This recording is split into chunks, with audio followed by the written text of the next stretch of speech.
Over 80 miles per hour wind gusts wreak havoc. Could Secretary Sonny Perdue pass for a professional pancake flipper? And are gluten-free foods really gluten-free? We have all of those stories in this weekly recap of agriculture news. Welcome to Friday 5, which is presented by the Nebraska Corn Board. Number 5, a thunderstorm that moved through central Nebraska early Wednesday morning left about 10,000 people in Grand Island alone without electricity. These are a few photos that farmers shared with us from the area with captions like, "The white combine strikes again." The National Weather Service said wind gusts of 87 miles an hour were reported early that morning. Now on to a more lighthearted story. Agriculture Secretary Sonny Perdue put his culinary skills to the test this week at Farmfest in Minnesota. He was flipping and tossing a handful of pancakes. Perdue helped with the Minnesota Farm Bureau pancake feed, and he was also part of a listening session. During the session, Perdue told Midwest farmers that he is confident that they'll regain the markets that they've lost during the Trump administration's trade war with China. Farmers also expressed their need for Congress to approve the U.S.-Mexico-Canada agreement.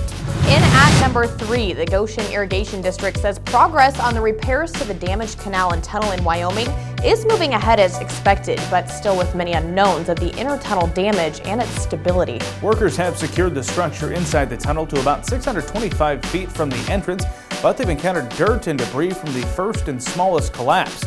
Right now, crews are walling up the tunnel to prevent any cave-ins or dirt collapses. More than 100,000 acres of crops are impacted by this canal collapse, and both state governors have declared emergency declarations. Number 3 on the countdown, although winding down, you have until next Thursday, August 15th to donate to the Nebraska Farm Bureau Disaster Relief Fund. Farm Bureau President Steve Nelson said that nearly $3.3 million has been raised, and 90% of the funds have been distributed to Nebraska farmers, ranchers, and rural communities suffering from the floods. Executive Director of the Nebraska Farm Bureau Foundation, Megan Shaver, said the remaining amount will all be dispersed by September 30th. You can donate to the Kearney Area Community Foundation to help those affected by recent flooding in central Nebraska. And finally this week, gluten-free foods, well, they're not always gluten-free. Where Food Comes From Inc. said that 32% of gluten-free labeled foods surveyed in restaurants contain gluten. What a deal. Recent research found that the worst offenders were pizza and pasta, with gluten discovered in 53% of pizza samples